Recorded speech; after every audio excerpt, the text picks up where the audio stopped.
নিজের নামের সুবিচার করলেন লিটন দাস, তুলে নিলেন টেস্টের পঞ্চম সেঞ্চুরি। 3 অঙ্কের ম্যাজিক ফিগার স্পর্শ করলেন মাত্র 158 বলেই। দুর্দান্ত 4 মেরে 3 অঙ্কের ম্যাজিক ফিগার এবং সেঞ্চুরি করে ফেললেন লিটন কুমার দাস। প্রতিপক্ষ দলের খেলোয়াড়রা পর্যন্ত তালি দিচ্ছিল লিটন দাসের জন্য। উদযাপনটাও হলো বেশ। মেহেদী হাসান মিরাজকে নিয়ে দারুণ ব্যাটিং করে যাচ্ছিলেন তিনি। লিটন দাসের এই সেঞ্চুরির প্রমাণ করে দেয় তিনি টেস্টের জন্য একজন যোগ্য ব্যাটসম্যান। কেননা সবার চোখ ছিল মুশফিকুর রহিমের দিকে, তবে আড়াল থেকে নিজের কাজটা ঠিকই করে যাচ্ছিল লিটন কুমার দাস। পেয়েছেন টেস্ট ক্যারিয়ারের পঞ্চম সেঞ্চুরি। এটি প্রথম শ্রেণীতে লিটন দাসের শততম ম্যাচ। নিজের এই বিশেষ ম্যাচটি সেঞ্চুরি করে রাঙালেন তিনি।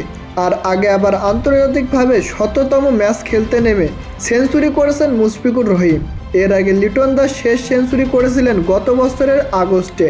দীর্ঘ 16 মাস পর লিটন দাস আবারও পেলেন সেঞ্চুরির দেখা, তাও আবার পাকিস্তানের বিপক্ষে করেছিলেন সেই শেষ সেঞ্চুরিটি। আর এবার ঘরের মাঠে আয়ারল্যান্ডের বিপক্ষে আরও একটি সেঞ্চুরি। তো প্রিয় দর্শক, লিটন দাস ও মুশফিকুর রহিমের সেঞ্চুরি আপনারা কেমন উপভোগ করেছেন তা জানিয়ে দিন আমাদের কমেন্ট বক্সে।